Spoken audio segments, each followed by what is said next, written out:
BD চ্যানেলটি subscribe করুন এবং ভিডিওটি যদি ভালো লাগে লাইক এবং একটা কমেন্ট করে জানিয়ে দিন কেমন লাগলো। তো আর কথা না বাড়িয়ে চলুন শুরু করা যাক আজকের এক্সপ্লেনেশন। গল্পের শুরুতেই আমরা রত্না নামের একটি মেয়েকে দেখতে পাই, যার দাফনের কাজ চলছিল, আর এই কাজের দায়িত্ব দেওয়া হয়েছিল বাহারি নামের একজন ছেলেকে। অদ্ভুত ব্যাপার হলো, দাফনের সময়ও রত্নার চোখ খোলা ছিল। বাহারি যখন দাফনের কাজ করছিল তখন হঠাৎ বৃষ্টি হতে শুরু করে। তাই সবাই বাহারিকে উপরে আসতে বলতেছিল। সে এভাবে কারো লাশ কবরে ফেলে যাওয়া ঠিক হবে না।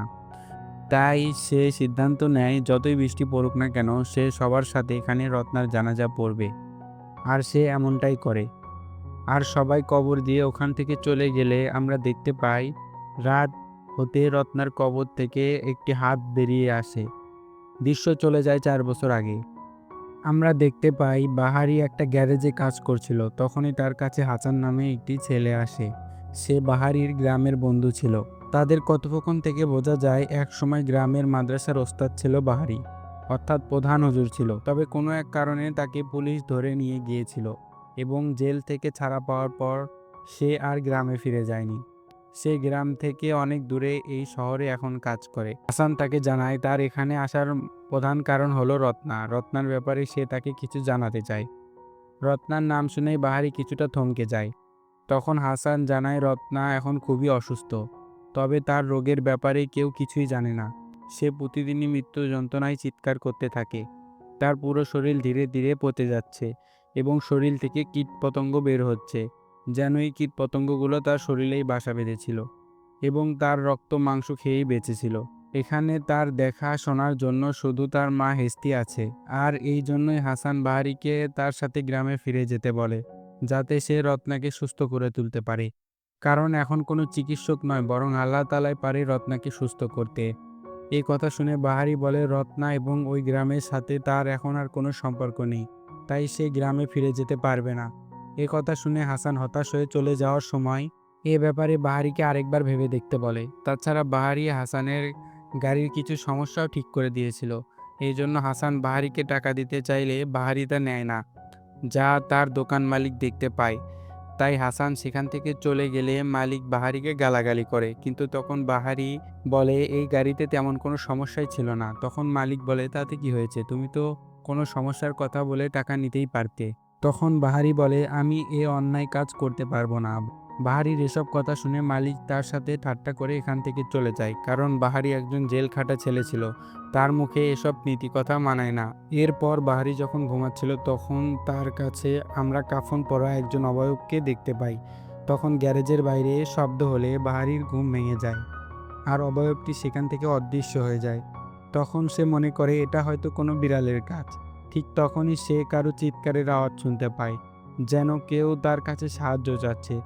সেই শব্দটি অনুসরণ করতে করতে সে বাইরে চলে আসে, আর সেখানে সে রত্নাকে গাড়িতে শিকল দিয়ে বাঁধা অবস্থায় দেখতে পায়, যে কাঁদতে কাঁদতে বাহারির কাছে সাহায্য চাচ্ছিল। রত্নার কি এমন হয়েছে? রত্নাকে এমন অবস্থায় দেখে বাহারি অবাক হয়ে যায় যে রত্না এখানে কিভাবে আসলো, কিন্তু হঠাৎ করেই শিকলটি রত্নাকে টান দিয়ে অদৃশ্য করে দেয়। এমন অবস্থা দেখে বাহারি তখনই গ্রামের উদ্দেশ্যে রওনা দেয়। যখন সে বাসে করে গ্রামে ফিরছিল সেই সময় আমরা রাস্তায় একটা গাড়িকে অ্যাক্সিডেন্ট হয়ে পড়ে থাকতে দেখতে পাই, কিন্তু বাহারি তখন এদিকে কোনো খেয়ালই করে না। অন্যদিকে আমরা রত্নার মা হেস্তিকে দেখতে পাই, যেখানে সে অসুস্থ রত্নার দেখাশোনা করতেছিল। তখন তার কাছে অ্যাসেফ নামে একজন লোক আসে এবং সে হেস্তিকে বলে সে কেন রত্নাকে মেরে ফেলছে না। হেস্তি এবং রত্না দুইজনই গ্রামের জন্য বোঝা। উত্তরে হেস্তি বলে সে নিজেও তো একজন সন্তানের বাবা হতে চলেছে, তাহলে কিভাবে সে একজনকে তার সন্তানকে মেরে ফেলতে বলে। এসব কথা শুনে আমরা জানতে পারি রত্নার বাবা অ্যাসেফের কাছ থেকে অনেক টাকা লোন নিয়েছিল, আর সেই লোন শোধ করতে না পেরে রত্নার বাবা আত্মহত্যা করে মারা গিয়েছিল। আর এই কারণেই অ্যাসেফ রত্না এবং হেস্তিকে পছন্দ করতো না। এখন রাত হলে বাহারি গ্রামে পৌঁছে সবার সাথে দেখা করে। হাসান তাকে সবার সাথে দেখা করায়। হাসান বলে গ্রামের মানুষ এখন পরিবর্তন হয়ে গিয়েছে, তাই সে যেন তাদের কথাকে গায়ে না মাখে। তখন আমরা দেখতে পাই গ্রামের মানুষ বাহারির দিকে অদ্ভুত দৃষ্টিতে তাকাচ্ছিল। তখন হাসান সবার আগে ফাতা নামের একটি ব্যক্তির সাথে দেখা করতে বলে। বাহারি ও ফাতার কাছে যায়। বাহারির পিতার মতোই ছিল, কারণ সে ছোটবেলা থেকেই বাহারিকে বড় করেছিল। ফাতা তার স্ত্রীকে বাহারির পছন্দের খাবার রান্না করতে বলে, কারণ সে বাহারিকে অনেক ভালোবাসে। ফাতা বাহারিকে জিজ্ঞেস করে সে এখানে রত্নার কারণে এসেছে কিনা, কিন্তু বাহারি চুপ থাকায় সে বুঝে যায় বাহারি এখানে রত্নার জন্যই এসেছে, কারণ বাহারি ছোটবেলা থেকেই চুপচাপ ধরনের ছেলে ছিল। ফাতা বলে সে যদি আজ সুস্থ থাকতো তাহলে সে অবশ্যই রত্নাকে সাহায্য করত, কারণ একসময় সে নিজেও একজন ওস্তাদ ছিল। ফাতার সাথে কথা বলার পর মাত নামের একজন ছেলে বাহারিকে তার রুমে নিয়ে যায়। এরপর আমাদেরকে আগের দৃশ্য দেখানো হয়, যেখানে বাহারি এবং রত্না একসাথে বসে কথা বলছিল। তারা দুইজনই ছোটবেলার বন্ধু ছিল এবং একে অপরকে পছন্দ করত। তখন তাদেরকে বিরক্ত করতে সেখানে আসেফ চলে আসে। সে রত্নাকে বিয়ে করতে চাইতো। এখানে রত্না তাকে কোনো পাত্তা না দিয়েই সেখান থেকে চলে যায়। এখন আমরা বুঝতে পারি প্রথমবার বাহারি রত্নার নাম শুনে কেন এতটা অবাক হয়েছিল। রত্নার বিপদের কথা শুনে কেন সেই গ্রামে ফিরে এসেছিল, কারণ সে রত্নাকে পছন্দ করত। এই সবকিছু বাহারি বাইরে বসে ভাবছিল। তখন তার কাছে মাত আসে। মাত তাকে জানায় ফাতা তাকে ডাকছে। এরপর সে ফাতার কাছে গেলে ফাতা তাকে জিজ্ঞেস করে সে ঠিক আছে কিনা, কারণ সে জানতো বাহারি ছোটবেলা থেকেই নিজের সমস্যা লুকিয়ে রাখে। তখন বাহারি স্বীকার করে নাই যে সে ঠিক নেই। তখন সে বলে এখনো খারাপ লাগে যারা তার ব্যাপারে গ্রামে মিথ্যা ছড়িয়েছিল। বাহারি তখন ওস্তাদ ছিল, তখন সেই গ্রামের মানুষকে রুকায়া করত। এভাবে একদিন যখন একজন ব্যক্তিকে রুকায়া করতেছিল তখন সে মারা যায়। তখন গ্রামের লোকজন বলে বাহারি ইচ্ছা করেই সেই লোককে মেরে ফেলেছে, যে কারণে তাকে জেলে যেতে হয়েছিল। আর এই ঘটনা বাহারির মা মেনে নিতে পারেনি। সে কারণে তখন সে অসুস্থ হয়ে যায়। আর বাহারি তখন জেলে ছিল, তখনই তার মা মারা যায়। এমনকি পুলিশ তাকে তার মায়ের কবর পর্যন্ত দিতে দেয়নি। এ কারণেই মূলত বাহারি এতদিন গ্রাম থেকে দূরে ছিল। এখন সেটাও স্বীকার করে নেয় যে সে এখানে রত্নাকে সাহায্য করতে এসেছিল, কারণ সে এখনো পর্যন্ত রুকায়া করা ভুলেনি। এরপর বাহারি হাসানকে নিয়ে রত্নাদের বাসায় যায়। সেখানে হেস্তি বাহারিকে দেখে খুবই খুশি হয় এবং তাকে জড়িয়ে ধরে, কারণ এই গ্রামে বাহারি ছাড়া অন্য কেউ তাকে সাহায্য করার মতো ছিল না। বাহারি হেস্তিকে জিজ্ঞেস করে রত্না এখন কেমন আছে। উত্তরে হেস্তি জানায় রত্না এখন মোটেই ভালো নেই। যখন সে বাসায় ফিরে এসেছে তখন থেকে এখনো কোনো কথা বলেনি। তখন হেস্তি বাহারিকে জিজ্ঞেস করে সে তাকে কোনো সাহায্য করতে পারবে কিনা। তখন বাহারি বলে রত্নাকে সুস্থ করে তোলার জন্য সে সর্বোচ্চ চেষ্টা করবে। পাশের রুম থেকে তখন আমরা রত্নার চিৎকারের আওয়াজ শুনতে পাই। তখন হেস্তি উঠে গিয়ে তার মেয়ের কাছে চলে যায়। হেস্তির পিছে পিছে বাহারি ও রত্নার কাছে যায়। সে দেখতে পায় রত্নার পুরো শরীর বিভিন্ন ক্ষত দিয়ে ভরে গিয়েছে এবং এখানে কীট পতঙ্গ তো রয়েছেই। আর এসব দেখে বাহারি ভয় পেয়ে ওখান থেকে চলে আসে। তখন সে হাসানকে বলে তার দ্বারা হয়তো কিছু করা সম্ভব নয়, রত্নাকে এরকম অবস্থায় সে দেখতে পারবে না। তখন হাসান এখানে তাকে বোঝায় এত সহজেই হার মানলে চলবে না, তাকে একবার হলেও চেষ্টা করে দেখতে হবে। আর হাসান এখানে থাকলে বাড়ির কাজে ব্যাঘাত ঘটতে পারে, তাই হাসান ওখান থেকে চলে যায়। আর যাওয়ার আগে বলে যায় সে রাতে বাহারিকে খেতে নিয়ে আসবে। এরপর বাহারি আবারও রত্নার কাছে যায়। রত্নার তখনও পুরোপুরি জ্ঞান ছিল না, তবুও সে বাহারির দিকে নিজের হাত বাড়িয়ে দেয়। বাহারিও তার হাত বাড়িয়ে দেয়। এরপর সে হেস্তিকে বলে সে যেন একটি পাত্রে গরম পানি নিয়ে আসে, আর রত্নাকে বলে সে যেন তার সাথে সূরা পাঠ করার চেষ্টা করে। এরপর সে সূরা পাঠ করা শুরু করে। এদিকে দেখতে দেখতে সন্ধ্যা নেমে আসলে হেস্তিকে বাইরে হ্যারিকেন লাগাতে দেখা যায়। বাহারি তখন পর্যন্ত সূরা পড়ে যাচ্ছিল। তখনই সে বুঝতে পারে তার আশেপাশে কোনো শয়তানের সে জোরে জোরে আয়াতুল কুরসি পড়তে শুরু করে। তখন সে দেখতে পায় রত্না শরীরে থাকা শয়তান জানালার সাথে ছটফট করছে। তখন হঠাৎ করে ঘরের সব আলো নিভে যায়। তবে আয়াতুল কুরসি পড়া শেষ হলে পরিস্থিতি কিছুটা স্বাভাবিক হয়, কিন্তু এখানে রত্না অজ্ঞান হয়ে গিয়েছিল। তাই বাহারি হেস্তিকে ডাক দেয়। হেস্তির কোনো সাড়া না থাকায় বাহারি হেস্তিকে খুঁজতে অন্য রুমে চলে যায়। ঠিক তখনই রত্নার মধ্যে থাকা শয়তান জেগে ওঠে। বাহারি হেস্তিকে পেয়ে গেলে তার হাতে একটি কুপিবাতি ধরিয়ে দেয়। তারা যখন রত্নার রুমে যায় তখন তারা রত্নাকে খুঁজে পায় না, তাই দুইজনে এদিক ওদিকে রত্নাকে খুঁজতে থাকে। হঠাৎ করে রত্না বাহারির পেছনে চলে আসে এবং তার হাতে থাকা বাতিটি নিভিয়ে দেয়। বাহারি আবারও হেস্তির কাছে গিয়ে তার বাতিটি জ্বালিয়ে নেয়। হঠাৎই জানালায় তারা রত্নার ছায়া দেখতে পেয়ে তাকে খুঁজতে বাইরে চলে আসে। তখন তারা দেখতে পায় রত্না বাড়ির টিনের ওপরে বসে আছে। এ সময় রত্না পুরোপুরি ওই শয়তানের বশে ছিল। হেস্তি তাকে ওই অবস্থায় দেখে তখনই নিচে নেমে আসতে বলে। বাহারি তাকে কোনো মতেই ছুটিয়ে নেয়, তবে রত্না রত্নাকেও ধাক্কা দিয়ে মাটিতে ফেলে দেয়। বাহারি ওই শয়তানকে বলে সে যেন রত্নাকে ছেড়ে দেয়। তখন রত্নার ভেতরে থাকা শয়তান বলে রত্না অনেক আগেই মারা গিয়েছে, গ্রামের মানুষজন তার সাথে যে ব্যবহার করেছে এরপরও রত্না কিভাবে বেঁচে থাকতে পারে। তখন বাহারির তার কথায় কান্না চলে আসে, বারবার রত্নাকে অনুরোধ করতে থাকে সেও যেন তার সাথে সূরা পাঠ করে।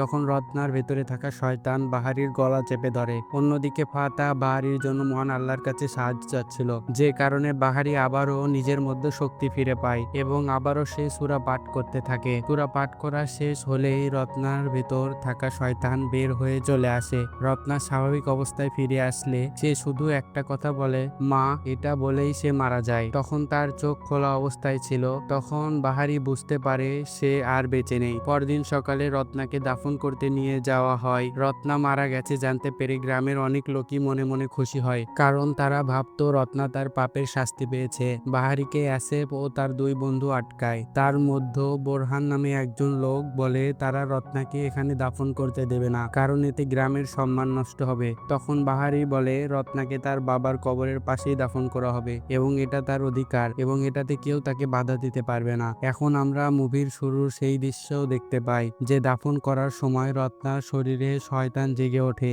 যে কারণেই তার হাত কবর থেকে বের হয়ে আসে। এই সময় হেস্তি বাসায় কোরআন তেলাওয়াত করছিল। হঠাৎ দেয়ালে আটকানো রত্নার ছবিটি মাটিতে পড়ে যায়। হেস্তি ভয় পেলেও পরে ছবিটিকে বুকে জড়িয়ে নেয়। অন্যদিকে আমরা আসেফকে তার স্ত্রী ইয়ান্তির সাথে দেখতে পাই, যে গর্ভবতী ছিল।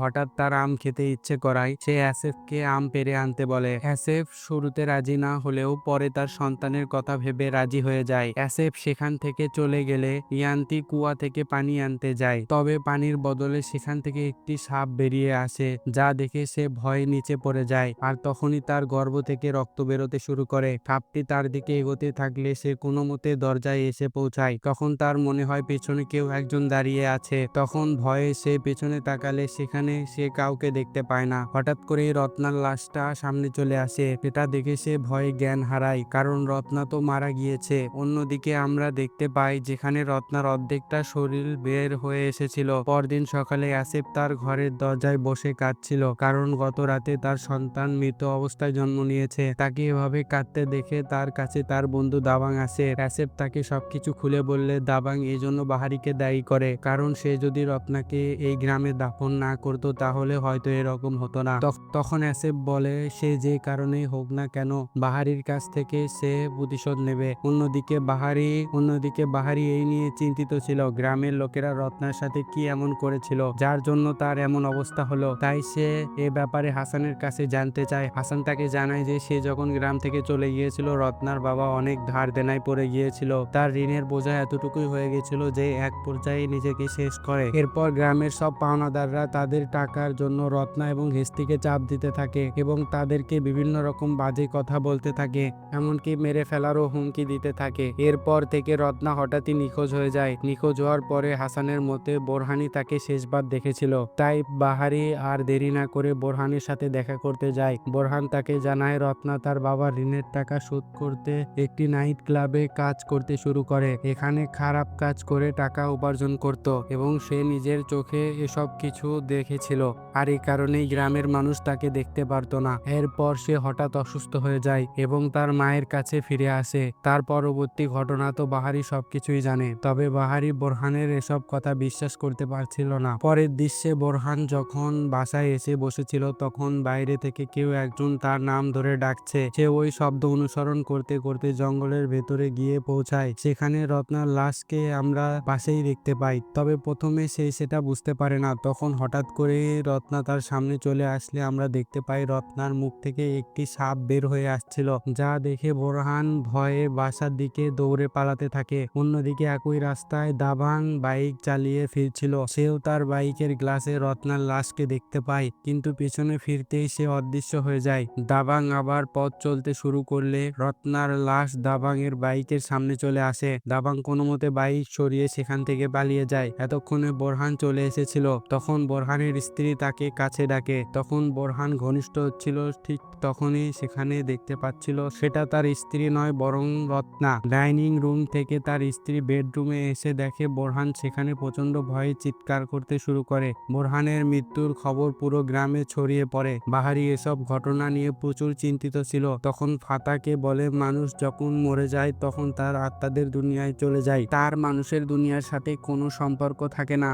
অতএব এসব ঘটনা রত্নার নয়, রত্নার ভেতরে থাকা আত্মা ঘটাচ্ছে। তাই এখন বাহারিকে সেই শয়তানের সাথেই লড়াই করতে হবে। অন্যদিকে আমরা হেস্তিকে দেখতে পাই, সে রত্নার কবর জিয়ারত করতে যায়। সেখানে সে দেখতে পায় রত্নার লাশ অর্ধেক কবর থেকে বেরিয়ে এসেছে এবং তার কবরের পাশে ফুল রাখা ছিল। হেস্তি কাঁদতে কাঁদতে সেই ফুলগুলো ফেলে দেয় এবং রত্নার কবরটি আবার কাপড় দিয়ে ঢেকে দেয় এবং সে আল্লাহর কাছে কাঁদতে থাকে তার মেয়েকে ক্ষমা করে দেওয়ার জন্য। অন্যদিকে গ্রামের এক ছেলে উজু করছিল, এমন সময় তার পেছনে কিছু একটা আসে এবং সে তার পেছনে ভয়ঙ্কর কিছু একটা দেখে চিৎকার শুরু করে। তখনই বাহারি চলে আসে, বাইরে এসে দেখতে পায় ছেলেটি শয়তানের বশে চলে এসেছিল। বাহারি আর দেরি না করে সূরা পড়তে শুরু করে। একই সময় গ্রামের আরো দুইজন লোককে শয়তান বশ করে ফেলেছিল। তারা সবাই বাহারির দিকে এগোচ্ছিল। শয়তান বাহারিকে বলে তার ঝাড়ফুঁক তাদের ওপর কাজ করবে না, কারণ তাদের আল্লাহর প্রতি বিশ্বাস দুর্বল হয়ে গিয়েছে। তাও বাহারি সবাইকে একসাথে সূরা পাঠ করতে বলছিল। সূরা পাঠ শেষে শয়তানগুলো সেখান থেকে চলে যায় এবং শয়তানের বশে থাকা লোকরা সুস্থ হয়ে যায়। তখনই একজন লোক এসে বাহারিকে জানায় ফাতার অবস্থা ভালো নয়, তাকে তাড়াতাড়ি বাড়ি যেতে হবে। এ কথা শোনা মাত্র বাহারি তাড়াতাড়ি ফাতার কাছে চলে যায়। ফাতা এতটাই অসুস্থ হয়ে পড়েছিল যে সে তার শেষ সময় চলে এসেছিল। সে বাহারিকে তার তসবিহ দিয়ে সেখান থেকে শেষ নিঃশ্বাস ত্যাগ করে। বাহারি ফাতার জানাজার নামাজ পড়াচ্ছিল, তখন সেখানে অ্যাসেফ এবং দাবাং আরো কিছু গ্রামের লোকজনকে নিয়ে আসে। তারা চাইছিল বাহারি যেন গ্রাম থেকে চলে যায়, কারণ সে আসার পর থেকে গ্রামের অনেক মানুষ মারা যাচ্ছে।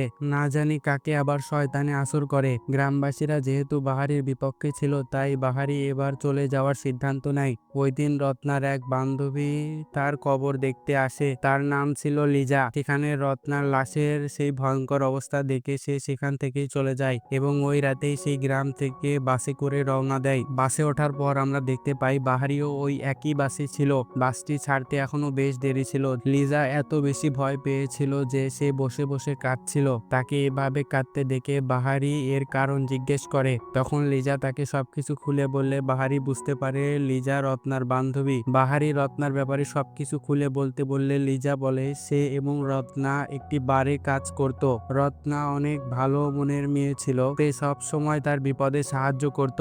একদিন সে বারে রত্নার সাথী ছিল। কিছুক্ষণ পর সে ওয়াশরুমে চলে গেলে ওয়াশরুম থেকে ফিরে এসে দেখতে পায় রত্নার কাছে বোরহান নামে একজন এসেছিল। বোরহান তাকে টাকার জন্য খারাপ কাজে জোরাজুরি করতে থাকে এবং সে এটাও জানতে পারে যে রত্নার সাথে এক প্রকার কালো জাদু করা হয়েছিল আর এই কালো জাদু বোরহানের এক বন্ধু করেছিল। আর এসব কিছু রত্নার ইচ্ছাতেই হয়েছিল, কারণ রত্না এই কালো জাদুর মাধ্যমে শয়তানের সাথে একটা চুক্তি করেছিল যাতে সে তার বাবার ঋণ শোধ করতে পারে। শয়তানের সাথে চুক্তির সাহায্যে সে অনেকটা ঋণ পরিশোধও করেছিল। আর সে জানতো তাকে জাদুর জন্য প্রথমে মুরগির রক্ত, তারপর ছাগলের রক্ত এবং শেষে এমন কিছু স্যাক্রিফাইস করতে হবে যা সে সবচেয়ে বেশি ভালোবাসে। আর রত্নার জীবনে তার মা হেস্তি ছাড়া আর কিছুই ছিল না।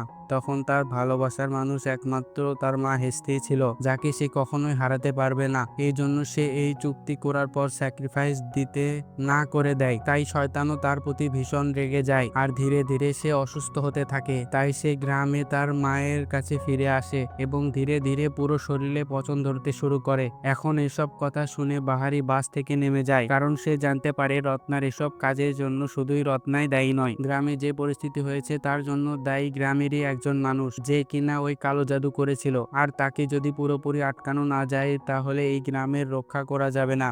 এই উদ্দেশ্যে বাহারি গ্রামে ফিরে আসে। গ্রামে ফিরে আসতেই আসেফ এবং তার বন্ধু তার পথ আটকায়। বাহারি বলে রত্না নামের ওপর যে মিথ্যা অপবাদ আছে সে শুধু সেটাকেই সরাতে চায়, কারণ সে জানতে পেরেছে এসব কিছুর পিছনে অন্য কারো হাত আছে।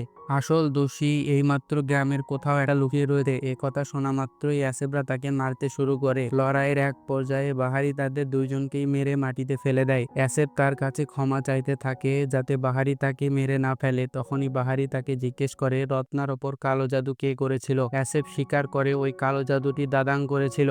বাইরে এত শব্দ শুনতে পেয়ে সেখানে হাসানও ছুটে আসে। বাহারি তাকে বলে দাবাং এই সব কিছুর পেছনে আছে, সে সবার সামনে ভালো মুখোশ পরে ঘুরে বেড়ায়। এখন বাহারি এবং হাসান দাবাংয়ের বাড়িতে যায়, তারা দুইজন মিলে বাড়ির চারপাশ দেখছিল যে সেখানে কেউ আছে কিনা। চারপাশটা পুরোপুরি নিঃশব্দ ছিল, সাথে বাড়ির দরজাটাও খোলা ছিল। হাসান বাহারির সাথে ঘরের ভেতরে ঢুকতে চায়, তবে বাহারি তাকে নিষেধ করে দেয়। বাহারি সিদ্ধান্ত নেয় সে একাই সমস্যার সমাধান করবে। এই জন্য সে হাসানকে তার নিজের বাসায় ফিরে যেতে বলে এবং তাকে তার জন্য দোয়া করতে বলে, এবং বাহারি আল্লাহ তাআলার নাম নিয়ে ঘরের ভেতরে প্রবেশ করতে শুরু করে। ঘরের ভেতরে কেউই ছিল না, তাই সে একের পর এক রুম ঘুরতে থাকে।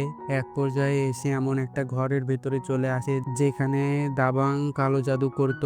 এই ঘর ভর্তি কালো জাদুর উপকরণ ছিল, যা দেখে বাহারি খুবই অবাক হয়ে যায়। তখনই তার পেছনে দাবাং চলে আসে, কিন্তু বাহারি তাকে দেখতে না পাওয়ায় সেই সুযোগে দাবাং তার পেছনে একটি লাঠি দিয়ে আঘাত করে, ফলে বাহারি সেখানে অজ্ঞান হয়ে যায়।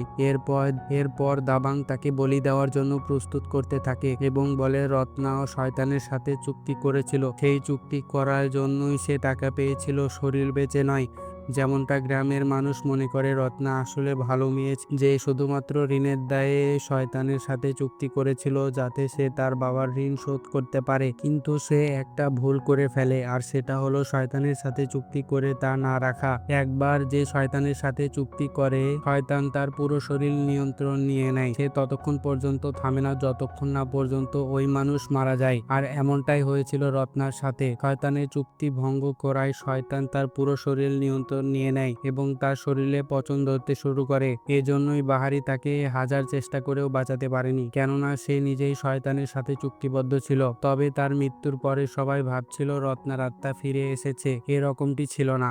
রত্নার লাশের উপর সে নিজেই কালো জাদু করেছিল, যাতে করে সে রত্নাকে জাগিয়ে তুলতে পারে এবং তার মাধ্যমে সে গ্রামবাসীর ওপর আক্রমণ করতে পারে। এখন আমরা বুঝতে পারি দাবাংই মূলত রত্নার কবরের কাছে যেত এবং কালো জাদু করত, যার কারণে হেস্তি সেদিন রত্নার কবরে ফুল দেখেছিল। দাবাং এখানে একে একে তার পাপকর্ম স্বীকার করতে থাকে। আসলে সে ইচ্ছা করেই রত্নাকে কালো জাদুর জালে ফাঁসিয়েছিল, যাতে করে সে রত্নার মাধ্যমে এই গ্রামে আতঙ্ক ছড়িয়ে দিতে পারে। আর এই আতঙ্কের মাঝেই গ্রামবাসী ভরসা আল্লাহর ওপর থেকে উঠে যাবে, ফলে আস্তে আস্তে তাদেরকে বিপদগামী করা যাবে এবং শয়তানের কাছে তাদের আত্মাকে বিক্রি করা যাবে, ফলে তার কালো জাদু আরো শক্তিশালী হবে। এই সবকিছু দাওয়াং বাহারির কাছে বলছিল, তবে অজ্ঞান অবস্থায় বাহারি সবকিছুই শুনতে পাচ্ছিল। তার মাথায় কথাগুলো ঘুরছিল, কারণ ফাতা তাকে বলেছিল ইবাদত সবসময় মুখ দিয়ে নয়। তাই বাহারি মনে মনে সূরা পাঠ করতে শুরু করে, কেননা মুখ দিয়ে সূরা পাঠ করা তার জন্য অসম্ভব ছিল। আর এভাবেই সূরা শেষ না হতেই তার জ্ঞান ফিরে আসে। এই সময় দাবাং তাকে বলি দিতে চাচ্ছিল, তবে সৌভাগ্যবশত বাহারি তার হাত ধরে ফেলে এবং তাদের দুইজনের মধ্যে লড়াই শুরু হয়। বাহারি দাবাং এর দিকে একটি কুপবাতি ছুঁড়ে মারলে সেটি বাড়ির এক কোনায় গিয়ে লাগে এবং আগুন ধরে যায়, কিন্তু তাদের লড়াই বন্ধ হয় না। বাহারি প্রায় হেরেই যাচ্ছিল। ঠিক সেই সময় বাহারি একটি লাঠি দিয়ে দাবাং এর মাথায় আঘাত করে, তাই দাবাং সেখানে অজ্ঞান হয়ে যায়। বাসায় যেহেতু আগুন ধরে গিয়েছিল, তাই বাহারি তখনই সেখান থেকে বের হয়ে আসে। এদিকে বাইরে আসতেই বাইরে থেকে বাহারিকে কেউ একজন ডাক দেয় এবং সে দেখতে পায় এটি রত্নার ডাক ছিল। তবে এবার আর কোনো শয়তান নয়, বরং এটি ছিল সত্যিকারের রত্নার আত্মা। এতক্ষণ পর শান্তি পেয়েছিল, তাই সে বাহারিকে ধন্যবাদ দিতে আসে। বাহারিকে ধন্যবাদ জানিয়ে সে আবার সেখান থেকে অদৃশ্য হয়ে যায়। আর সেই মুহূর্তে বাড়িটি এবং কালো জাদুর সব উপকরণ আর দাবাং সেখানেই পুড়ে গিয়েছিল। পরদিন দাবাং এর সব সত্য ঘটনা গ্রামবাসীর সামনে চলে আসার পর রত্নার ওপর সবার ভুল ধারণা গ্রামবাসীর ওপর থেকে কেটে যায়। তাই তারা রত্নার কবরকে যথাযথ মর্যাদা দেয়। তখন বাহারির কাছে আসিফের এক বন্ধু আসে এবং সে জানায় সে এই কালো জাদুর ব্যাপারে কিছুই জানতো না। যখন সে সব ব্যাপারে জানতে পেরেছে, তখন সে আসিফের সাথে সম্পর্ক ছেড়ে দিয়েছে। এখন সে বাহারি এবং হেস্তির কাছে তার ব্যবহারের জন্য ক্ষমা চায়। গ্রামের সবকিছু এখন আগের মতো হয়ে গিয়েছে। এরপর তার কাছে একদিন দুইজন পুলিশ অফিসার আসে এবং তারা তাকে হাসানের ব্যাপারে জিজ্ঞাসা করে, কারণ কিছুদিন আগে হাসান একটি রোড অ্যাক্সিডেন্টে মারা গিয়েছে। সেই গ্রামেরই লোক ছিল, তবে বাহারি কিছুই বুঝতে পারছিল না এরা কোন হাসানের কথা বলছে। তাই পুলিশ অফিসাররা তাকে হাসানের একটি ছবি দেখায়। সে আর কেউ নয়, বরং তার বন্ধু হাসান ছিল, যা দেখে বাহারি বাকরুদ্ধ হয়ে যায়। সে বুঝতে পারে যে সে যেদিন গ্রামে ফিরেছিল সেদিন রোড অ্যাক্সিডেন্টের দৃশ্য দেখেছিল, সেটি আর কারো নয়, বরং সেটি তার বন্ধু হাসানের। আর এতদিন তার সাথে হাসানের আত্মাই ছিল, যে সব সময় তাকে সাহায্য করেছে। এবং পথ একমাত্র বাহারি তাকে দেখতে পেত। আর এটাই কারণ ছিল বাহারির দিকে সবার অবাক দৃষ্টিতে তাকিয়ে থাকা, কেননা সে অদৃশ্য কারোর সাথে কথা বলতে পারতো। এখন সে পুলিশ অফিসার এখানে এসেছিল হাসানের কোনো এক আত্মীয়কে খুঁজতে।